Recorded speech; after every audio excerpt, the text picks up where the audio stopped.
Vous êtes bien sur la radio nationale et vous avez fait le bon choix. Il est 7 heures à Koro Barrage dans la région de Koutia. À la même heure à Gao et c'est l'heure de votre journal. Bonjour et bienvenue.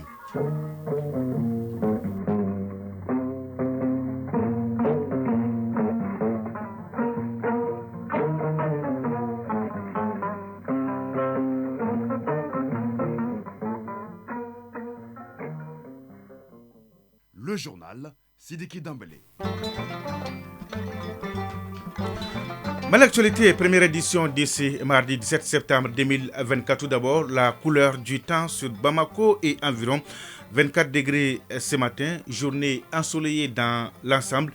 Possibilité de pluie seulement 15%, du vent 13 km à l'heure, humidité 64% et la maximale attendue est de 31 degrés. Mesdames et messieurs, à la une de cette édition, la rencontre hier des ministres des Affaires étrangères de la Confédération des États du Sahel, une rencontre de coordination de l'action diplomatique de l'espace AES, un plan d'action et un calendrier d'exécution ont été adoptés pour une diplomatie active et efficace. Le reportage de Salimata Ndao à suivre dès le début de ce journal. Et dans la même veine, la page AES avec au Burkina la mobilisation de 424 éléments du service national pour le développement et au Niger le lancement des travaux de construction de 155 logements pour les fonctionnaires, budget 1,5 milliard de francs CFA. La page AES sera avec nos confrères de Radio Burkina et de Radio Niger. L'actualité internationale à suivre avec Batraoré en direct avec moi dans ces studios. Bonjour Batraoré. Bonjour Cédric Damelier. De quoi va-t-on parler dans votre tour d'horizon de ce mardi? En Guinée-Bissau, le président Umaru Sissoko Embalo n'exclut pas un deuxième mandat à la tête du pays. L'ancienne ministre des Finances du Nigeria, Ngozi Okonjo-Iweala, veut prolonger de 4 ans son mandat à la tête de l'Organisation mondiale du commerce.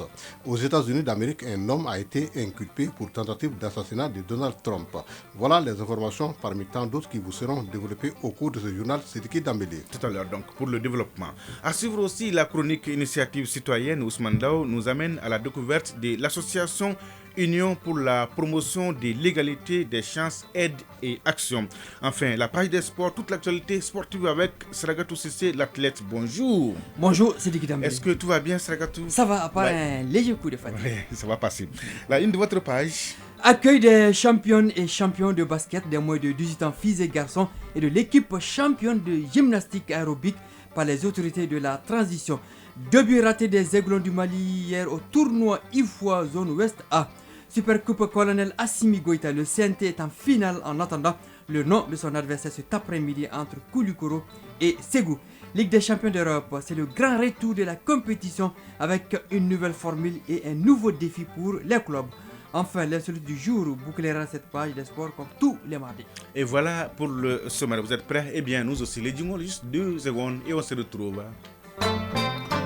Une fois de plus, bonjour et bienvenue. 16 septembre 2023, 16 septembre 2024, juste une bougie depuis hier pour l'Alliance des États du Sahel, AES. Et c'est ce jour anniversaire qui a été choisi par les ministres en charge des affaires étrangères des 3 pays pour se réunir à Bamako. Les diplomates avaient sur la table plusieurs documents issus de la rencontre des hauts fonctionnaires de l'AES. C'était la semaine dernière. Ensemble, ils ont échangé et examiné les propositions d'action et des mesures pour une meilleure coordination de l'action diplomatique. Un plan d'action avec un calendrier d'exécution donc a été adopté. En somme, cette première rencontre marque la pleine opérationnalisation du volet diplomatique de la Confédération des États du Sahel. On fait le point avec Salimata Ndao. Ce 16 septembre 2024, jour de célébration pour les peuples du Sahel. Ce premier anniversaire de la création de l'Alliance des États du Sahel, AES, coïncide avec la première réunion des ministres des Affaires étrangères de la Confédération des États du Sahel. Le Mali, le Burkina Faso et le Niger se retrouvent à Bamako pour définir le cadre de la mise en œuvre de la vision des 3 chefs d'État, celle d'un Sahel souverain, paisible et développé. Abdoulaye Diop, ministre des Affaires étrangères et de la coopération internationale. Les avancées réalisées par nos forces réunies dans un combat commun de lutte contre le terrorisme sous toutes ses formes a été une inspiration pour faire plus, pour faire toujours plus et mieux pour nos populations. Nous avons pu relever le défi d'adapter notre alliance aux attentes fortes, mais également aux exigences légitimes des Burkinabés, des Maliens et des Nigériens. La création de l'AES est comme une délivrance pour ces 3 pays. Les peuples prennent leur destin en main et développent plus d'ambition. Et les activités s'enchaînent au niveau de chaque pays pour son opérationnalisation. Cette première rencontre des ministres des Affaires étrangères va dessiner le tableau du volet diplomatique de ce nouveau cadre d'intégration sous-régionale. Karamoko Jean-Marie Traoré, ministre des Affaires étrangères, de la coopération régionale et des Burkinabés de l'extérieur. Elle nous offre l'occasion de traduire en actes la vision de nos 3 chefs d'État dont la priorité est de créer les conditions nécessaires au bien-être de leur population. Cela passe nécessairement par une diplomatie active et efficace. Cette session consacrée à la diplomatie souligne les avancées déjà capitalisées sur les 2 autres volets. Il s'agit du volet défense-sécurité et du volet développement. Bakary Yahou Sangaré, ministre des Affaires étrangères, de la coopération et des Nigériens à l'extérieur. Il y a lieu de rappeler que le volet défense-sécurité connaît déjà des avancées significatives avec la mise en place de la force unifiée et son corollaire de succès militaire engagé par nos vaillantes forces armées sur le théâtre des opérations. Concernant le volet développement, les efforts louables sont consentis en vue de mettre en place le dispositif économique financier nécessaire au financement du développement et à l'investissement productif dans l'espace AES. On assiste également à une mutualisation des moyens pour promouvoir l'industrialisation des infrastructures ainsi que les projets structurants et intégrateurs. La Confédération des États du Sahel fait face à des défis géopolitiques qui ne pourront l'empêcher de prendre son envol.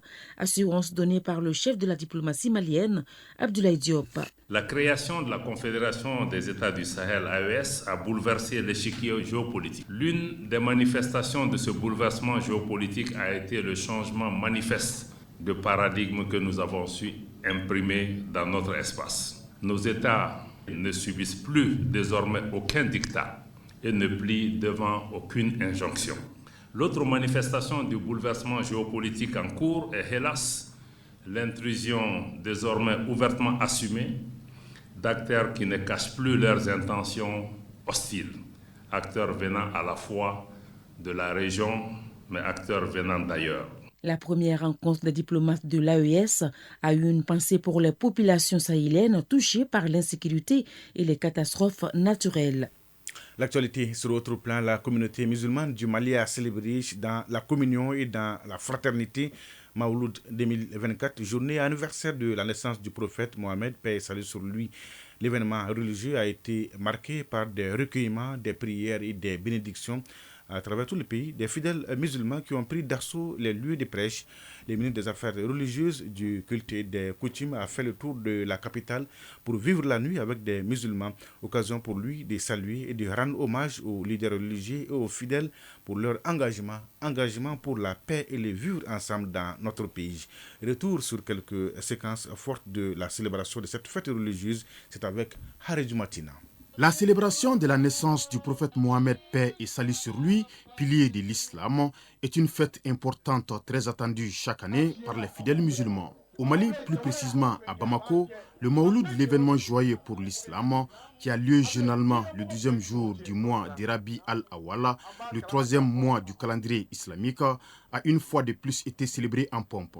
Al-Mawlud al-Nabawi est l'occasion pour les musulmans de commémorer la vie, les enseignements et l'héritage spirituel laissé par le dernier des prophètes, décrit dans les récits musulmans comme un modèle parfait de comportement humain, envoyé par le Créateur Allah pour guider l'humanité. Cette nuit d'invocation et de recueillement a été marquée dans les différentes communes du district de Bamako par des séances de prêche dans les espaces publics, ainsi qu'au stade du 26 mars, où se trouvait comme d'habitude le guide spirituel des Ansars, nommé président du Haut Conseil islamique du Mali et ses partisans. Au-delà de l'aspect spirituel magnifiant les mérites du prophète, le Mawlud se veut aussi un moment de bénédiction pour renforcer les liens de solidarité, de fraternité et de cohésion sociale dans le pays. Dr Mahamadou Kone, ministre des Affaires religieuses, du culte et des coutumes. La communauté musulmane au Mali est une communauté qui œuvre dans le sens du développement du pays. C'est une communauté qui est là pour œuvrer dans le cadre de la solidarité. Les tournées que nous faisons, c'est l'intérêt que nous accordons à la religion musulmane. Les fidèles musulmans qui ont le sentiment du devoir accompli durant cette nuit attendent maintenant les festivités du baptême prévues dans quelques jours. Radio Mali à Gao et environ 98.1 MHz en FM. Rendons-nous maintenant à Gao. Comme vous le savez, les activités de la Semaine nationale de la réconciliation Sénaré 2024 ont été lancées dimanche dernier à Gao. Les ministres en charge des questions de réconciliation et de solidarité des pays de l'AES ont fait le déplacement dans la cité des Askia avec les mains pleines. Après la cérémonie de lancement, ils ont rendu visite aux sinistrés des inondations, aux réfugiés et déplacés, ainsi qu'aux chefs coutumiers de la ville. Visite marquée par une remise de dons aux victimes des inondations à l'école de Soso Koïra de Gao. Au terme Gao, le reportage de Alou Idrissa Maïgad qui nous rappelle d'abord les thèmes de cette semaine. Le thème retenu pour la 3e édition de la Semaine nationale de la réconciliation dont les activités ont été lancées à Gao est « Solidarité et unité nationale autour des victimes des inondations dans l'espace AES ». C'est dans le cadre des activités de cette semaine que la délégation composée des ministres maliens, nigériens et burkinabés a rendu visite aux victimes des inondations basées à l'école Gao 7. Sur place, ils ont distribué des vivres et des kits scolaires aux sinistrés. Colonel Assaba Diallo Touré, ministre de la Santé et du Développement social. Les cartes biométriques, on a commencé ça depuis le début des inondations. En fait, c'est pour identifier directement tous les sinistrés. Les gens font beaucoup pour ces sinistrés-là, mais ça tire dans tous les sens. C'est le lieu de les regrouper. Et quand il y a déjà l'identification biométrique, le chef de famille est recensé et toute sa famille avec. Donc s'il y a un don à faire, dès qu'on signale, on donne, il le reçoit. Colonel-major Ismaël Ouagé, ministre de la Réconciliation, de la Paix et de la Cohésion nationale. Nous sommes dans une situation d'état de catastrophe nationale. Je me retrouve dans ce camp qui est un camp important, où je vois clairement qu'il y a des activités de cohésion qui sont déjà en place. Les déplacés, les victimes des inondations des 3 pays qui vivent en harmonie, en symbiose et qui sont soutenus de façon globale par les différentes autorités de nos pays. Après Sosokoira, la délégation de l'AES est allée au contact des réfugiés et déplacés internes des 3 pays basés à la cité Nata, située dans la périphérie de Gao. Général de brigade Toumba Mohamed, ministre d'État, ministre de l'Intérieur, de la Sécurité publique et de l'administration du territoire du Niger. Nous sommes venus apporter notre solidarité, notre soutien. Nous avons apporté un soutien pris sur nous-mêmes. Ça tranche radicalement à ce qu'on a l'habitude de voir par le passé.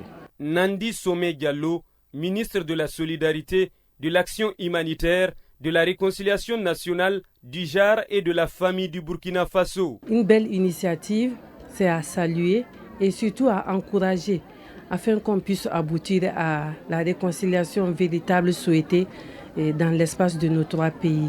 Et le thème en dit long, c'est très significatif parce qu'actuellement il s'adapte au contexte, surtout au contexte des inondations, en liant la solidarité et l'unité. La visite est hautement saluée par les réfugiés et personnes déplacées internes. Mohamed Agsidi Mohamed, porte-parole de la communauté burkinabé. Voir les ministres de tous nos 3 pays et prendre le temps de venir voir les communautés les plus affectées, à savoir les réfugiés, les déplacés, c'est émouvant. Ibrahim Noha, porte-parole de la communauté nigérienne. Vraiment, tout le monde est content. Nous sommes réfugiés ici à Gao, mais vraiment, on est fiers, on est content.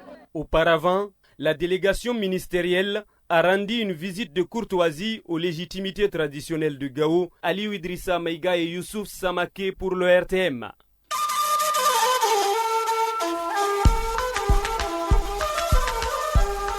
AES, actualité.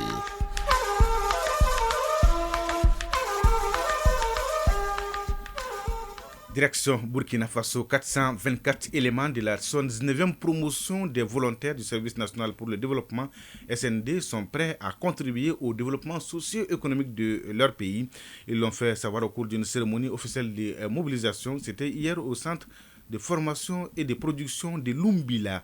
Cérémonie suivie par Issaka Damele de Radio Burkina. Son reportage. 424 jeunes, dont 193 du centre de formation de Badala et 231 de Lumbila sont désormais aptes à exercer dans les métiers de maçonnerie, de menuiserie bois et bien d'autres domaines professionnels. Issus des 45 provinces du Burkina, ces jeunes de la 79e promotion des appelés promettent de relever les défis dans leur domaine de compétences. Le délégué des appelés, Eric Yaro. Prenons l'engagement de nous battre sur le terrain et l'emploi pour réussir. Le directeur général du SND, tout en exprimant sa satisfaction, invite les appelés au renforcement continu de leurs compétences en visant toujours la perfection. Mathieu Benao. L'apprentissage se poursuit au-delà de nos centres. Pour cela, faites bon usage des connaissances acquises et que les portes de l'emploi s'ouvrent grandement à vous et le plus tôt possible. Un souhait qui pourrait se réaliser grâce au soutien du parrain Ouseni Dera, directeur général de la société minière of Zone Bambore. Estelle Compaoré, son représentant. Nous avons apporté un soutien matériel pour la réussite de cette année de formation et nous restons toujours disponibles à les accompagner sur le marché de l'emploi. Le SND est un service national obligatoire à caractère civique ayant pour but le développement socio-économique du Burkina Faso. Il a pour mission, entre autres, d'inculquer aux jeunes de 18 à 25 ans l'esprit civique et patriotique, la confiance en soi et d'offrir à ceux issus du milieu rural ou très tôt déscolarisés une formation professionnelle de base. Le ministre de l'Urbanisme et de l'Habitat du Niger a procédé, lui, hier à la pose de la première pierre des travaux de construction de 155 logements au profit des fonctionnaires nigériens. Le coût de cet investissement, qui est situé à la cité diaspora de Niamey, est estimé à 1,5 milliard de francs CFA, entièrement financé par la Banque de l'Habitat du Niger. Plus de précisions sur ce projet avec notre concert Salamatou Yazi de la radio du Niger. Initié en 2019, ce projet de construction de 155 logements sociaux se concrétise finalement avec la pose de la première pierre des travaux de construction par le ministre en charge de l'urbanisme et de l'habitat, en présence des cadres de son département et les responsables de la Banque de l'Habitat qui finance ce projet à hauteur d'1,5 milliard de francs CFA à la cité diaspora de Niamey au profit des fonctionnaires nigériens. La construction de ces 155 logements sociaux de type F2, F3 et F4 sera faite par des promoteurs nigériens sélectionnés par la Banque de l'Habitat du Niger. Le ministre de l'Urbanisme et de l'Habitat, Salissou Sahirou Adamou. Compte tenu des expériences que nous avons eu à vivre, que nous avons mis un comité de contrôle et de suivi des travaux qui va assurer donc la bonne exécution des travaux pour qu'on ait des ouvrages de qualité dans le respect strict des prescriptions techniques qui sont dans les documents. La directrice générale de la Banque de l'Habitat du Niger, Madame Foukouri Aïchatou. L'objectif présentement de la banque, qui est aussi une vision partagée par le ministère, c'est de réaliser la construction des 155 logements, puis parallèlement engager celle de l'intérieur du pays déjà ciblée et progressivement prévoir des actions similaires dans les autres régions du Niger. Notons que les coûts de cession de ces logements sociaux varient de 7 995 000 francs CFA à 14 500 000 francs CFA selon les types. Et c'est grâce aux efforts des plus hautes autorités nigériennes que ce projet, un ouf de soulagement des fonctionnaires en matière de logement, verra bientôt le jour. Mais l'actualité, première édition d'ici mardi, nous sommes le 17 septembre 2024, fin de la première partie. Restez avec nous. Dans cette deuxième partie, nous allons développer l'actualité internationale, un tour d'horizon qui nous conduira en Guinée, Bissau, au Maroc, en Allemagne et aux États-Unis. Batraoré. Oui, aux États-Unis, un homme a été inculpé pour tentative d'assassinat de Donald Trump. Les développements tout à l'heure. Vous pouvez suivre aussi les bonnes œuvres de l'association Union pour la promotion de l'égalité des chances, aide et action dans la chronique Initiative citoyenne. C'est une réalisation de Ousmane Daoum. Et enfin, l'actualité des sports, une présentation de Sragato Sissé en direct avec moi dans ces studios. Au menu Afro Basket avec l'arrivée et l'accueil des champions d'Afrique U18 filles et garçons avec leurs médailles, du foot et l'insolite du jour et l'histoire du rire, Sragatou. Oui, ça concerne l'histoire d'un club malien qui se déplace à l'extérieur. Stop. Le développement est tout à l'heure. Mali Actualité, 7h20 à Maïna. Et oui, Batraoré, le président de la Guinée-Bissau, change d'avis et n'exclut pas un deuxième mandat. Oui, le président Umaro Sissoko Embalo a déclaré dimanche dernier qu'il pourrait envisager de se présenter pour un deuxième mandat si ses partisans le souhaitaient. Mais avant cette annonce, Umaro Sissoko Embalo avait laissé entendre qu'il ne briguerait pas un deuxième mandat après celui qu'il exerce actuellement et qui court jusqu'en 2025. Retenez bien ce nom, Ngozi Okonjo-Iweala veut prolonger de 4 ans son mandat à la tête de l'OMC Batraoré. Oui, Ngozi Okonjo-Iweala, la directrice générale de l'Organisation mondiale du commerce, a dans une interview à la presse hier annoncé son intention de prolonger de 4 ans la durée de son mandat qu'il devrait s'achever le 31 août 2025. L'ancienne ministre des Finances du Nigeria a jusqu'à la fin du mois de novembre pour proposer sa candidature aux pays membres. Elle bénéficie déjà du soutien des pays africains qui espèrent la maintenir à la tête de l'Organisation mondiale du commerce. Au Maroc, des migrants tentent de rejoindre l'enclave espagnole de Ceuta. Les forces de sécurité marocaines ont arrêté des groupes de personnes qui cherchaient à forcer la frontière avec l'enclave nord-africaine de Ceuta en Espagne. Certains ont tenté de franchir la clôture frontalière qui est depuis longtemps un point chaud de tensions migratoires sporadiques, mais aucun n'a réussi à entrer en Espagne, a déclaré hier le ministre espagnol de l'Intérieur. Les efforts déployés ces derniers jours par les services de sécurité espagnols et marocains ont permis de maîtriser la situation.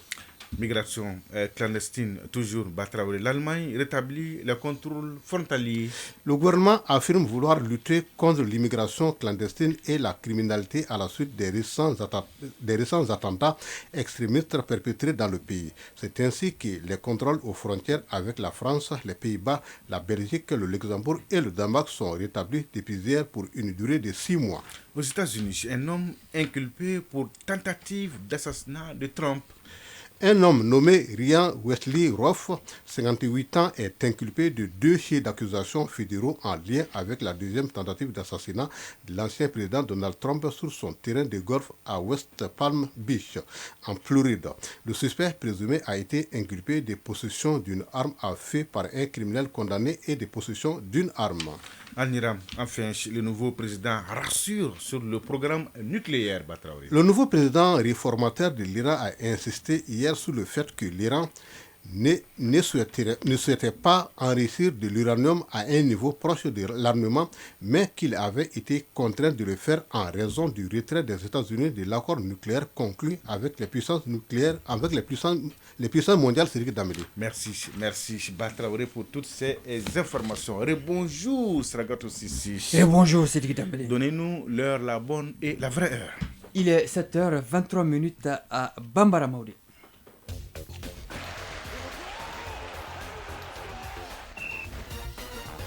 Et oui, Sragatus, hier, les autorités de la transition ont réservé un accueil chaleureux, enthousiaste et populaire aux équipes de basket filles et garçons de moins de 18 ans et aux champions en gymnastique trio, messieurs. Oui, les reines et rois couronnés en Afrique du Sud dans le cadre de l'afro-basket des moins de 18 ans et les joueurs de l'équipe de gymnastique aérobique médaillés en trio, messieurs, sont félicités par le Premier ministre Dr Choguel Kokala Maïga au nom du président de la transition, colonel Assimi Goïta. On l'écoute. Nous sommes satisfaits, l'ensemble du peuple malien. La jeunesse nous a honorés. Je voudrais commencer par saluer tout le monde sportif malien, tous ceux qui participent à l'encadrement de nos compétiteurs dans tous les domaines. Saluer les joueurs et venir maintenant à la victoire. Vous savez, notre jeunesse a donné du sourire à tous les Maliens. Je pense que même nos militaires qui sont au front, ils sont en train de se sacrifier. Nous devons leur dire que la jeunesse est en train d'accomplir les mêmes exploits qu'elle. Nous avons aussi dans cette équipe nos jeunes qui sont partis compétir au nom du Mali en gymnastique en Égypte. Et ils ont aussi enlevé 3 médailles. Je pense qu'on a fait le plein. Après l'aéroport international président Modibo Keïta Sénou, les délégations ont pris la direction du palais des sports Salamatou Maïga pour la réception populaire. Et oui, félicitations à nos jeunes. Tournoi IFOA Sragatou zone Ouest A, les Aiglons du Mali ont chuté d'entrée de jeu hier face aux Lionceaux du Sénégal. Oui, les Lionceaux du Sénégal ont dominé les Aiglons du Mali 2-0. Cette défaite met le Mali en difficulté dans ce tournoi. La deuxième et dernière sortie du Mali dans ce groupe B, réduit à 3 après le désistement de la Mauritanie, est programmé le 22 septembre face à la Gambie. Ce tournoi IFOA Zone Ouest A, faut-il le rappeler, est qualificatif pour la CAN des moins de 20 ans. Super Coupe Colonel Assimi Goïta, la seconde demi-finale est prévue cet après-midi entre Koulikoro et Ségou. Affiche explosive à 16h30 au stade Mamadou Konaté. Koulikoro, première du groupe B, croise Ségou, deuxième du groupe A et détentrice du trophée. Hier, le CNT a obtenu son ticket pour la finale en écartant Bamako au tir au but 4-3. À l'issue du temps réglementaire, le score était de 0-0. La finale est fixée au 21 septembre au stade Mamadou Konaté.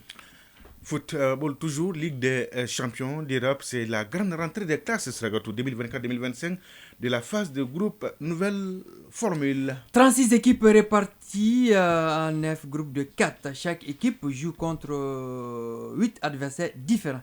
4 matchs à domicile et 4 autres à l'extérieur. À l'issue de la première phase, les 8 clubs classés premiers s'affrontent sous forme de matchs à élimination directe. Les matchs s'étalent sur 3 jours, mardi, mercredi et jeudi. C'est quand même inédit. Ouais. Dès ce mardi, à suivre des matchs intéressants. Juventus Turin, PSV Eindhoven, Real Madrid, Stuttgart, Bayern Munich, Dynamo Zagreb et AC Milan, Liverpool. Cette nouvelle formule de la Ligue des Champions verra 10 Maliens en lice. Il s'agit de Doudou Haïdara de Leipzig, d'El Bilal Touré de Stuttgart, de Kamori Doumbia et Massadio Haïdara, tous de Brest, d'Amadi Kamara de Sturm Graz et de Malik Yalko du même club, sans oublier la colonie de Red Bull Salzbourg composée de Nenebe Dorgles, Mamadi Doumbia, Moussa Kayeo et Daouda Doumbia. Bonne chance à nos jeunes aigles, Sragatou. Qu'est-ce qu'il nous reste? L'insolite. Ah oui, l'insolite du jour. L'insolite du jour, Sragatou. Au cours d'un match d'un club malien à l'extérieur, l'équipe locale lui a réservé un accueil hostile. Ouh là là, oui. Malheureusement, le plan préparé fait l'affaire des Maliens. Racontez-nous, Sragatou. Alors, l'histoire concerne un club malien aujourd'hui relégué en 2e division. Alors, ce club se déplaçait pour son match retour après le nul concédé 1-1 ici à Bamako. Ouais. Le club hôte avait promis l'enfer le club local avait promis l'enfer aux Maliens. Alors, son plan était de jouer avec les couleurs du 3e maillot du club, c'est-à-dire le vert au profit du blanc porté ici à Bamako. Alors, c'était la recette du charlatan du club. Or, porter le maillot vert. Or, cette recette arrange le club malien. Selon nos sources, le charlatan du club malien a prédit une victoire écrasante en cas de port de maillot vert de l'équipe adverse. Alors, comme par magie, le vœu du club malien a été exaucé. Le club adverse a porté le vert et les Maliens avaient gagné ce jour-là 3-0 et validé leur billet pour le second tour. Initiative citoyenne. le développement nous-mêmes. Quelle chance. Ah ouais, et quelle coïncidence. Quelle coïncidence. Ça n'arrive pas tous les jours. C'est l'œuvre du marabout, certainement. La chronique initiative citoyenne de ce mardi s'intéresse à l'association Union pour la promotion de l'égalité des chances, aides et actions. Cette association milite depuis sa création pour que les jeunes Maliens puissent se consacrer à l'action humanitaire. Elle œuvre également aux côtés des personnes en situation de précarité, de famine et d'effondrement économique. Ousmane Daw nous ouvre les portes de cette association de la commune 5 du district de Bamako. L'association Union pour la promotion de l'égalité des chances, aides et actions intervient auprès des populations démunies, vulnérables, marginalisées, victimes d'inondations, de famine ou d'effondrement économique. Pour mener à bien ces activités, elle est présente au plus près de ces couches vulnérables à Bamako et à l'intérieur du pays. Badra Alou Koulibaly, président de l'association Union pour la promotion de l'égalité des chances, aides et actions. Nous œuvrons en faveur des populations touchées et défavorisées avec des plans de soutien économique, sociaux et humanitaires. L'association tente de répondre aux besoins vitaux et des êtres humains. Elle est dédiée à la réduction de la souffrance, l'élimination de l'extrême pauvreté et permettre l'autosuffisance alimentaire et nutritionnelle des populations dans la réalisation des projets. Malgré quelques difficultés, l'association est active sur le terrain à travers la formation et des actions concrètes. Nous avons organisé des conférences, des débats, des formations. Nous avons animé des séminaires. Nous avons organisé des formations gratuites à l'endroit des populations, notamment sur la citoyenneté. Nous avons apporté des petites aides aux populations démunies. Nous avons apporté de l'aide aussi aux sinistrés, aux déplacés, souvent à Bamako et dans quelques régions du Mali. Aujourd'hui, le combat de l'UNPCA est de faire en sorte que les jeunes s'engagent beaucoup plus dans l'humanitaire pour aider encore plus les populations vulnérables. Badra Alou Koulibaly, président de l'association Union pour la promotion de l'égalité des chances, aides et actions. C'est que les jeunes Maliens s'investissent aussi beaucoup dans l'humanitaire parce que les moments que le pays traverse en ce moment-là, et tout le monde le sait, il faut que les jeunes Maliens se donnent la main, il faut qu'ils travaillent ensemble, il faut qu'ils s'investissent dans l'humanitaire. Il y a des populations qui sont là qui en ont besoin. En attendant, l'association Union pour la promotion de l'égalité des chances, aides et actions continue son chemin pour soutenir et aider davantage les populations vulnérables. Merci Ousmane Daw. 7h31 minutes à Konodimini. C'est donc tout pour ce journal. Grand merci à Batra Ourichi et à Idrissa Damele qui m'ont aidé à la réalisation. Aux opérations techniques, Mamadou Beydiallo. La mise en ligne est assurée par Mohamed Koulibaly et Badji Touré. À la coordination, Ousmane Daw. Présentation, Sidiki Dambélé. Merci de votre fidélité et de tous vos soutiens. C'est réconfortant. L'info continue sur votre chaîne. Tout de suite, la page météo suivie des avis et communiqués avec Fousseni Diarra. Et à 13h, vous avez rendez-vous avec Bemba Sibi pour la deuxième édition du journal. La pensée du jour signée Michel Campiche. Le silence est le dernier refuge de la liberté. Oui, le silence est le dernier refuge de la liberté. Mesdames et messieurs, prenez soin de vous et des autres. Excellente journée de mardi à toutes et à tous. Au revoir.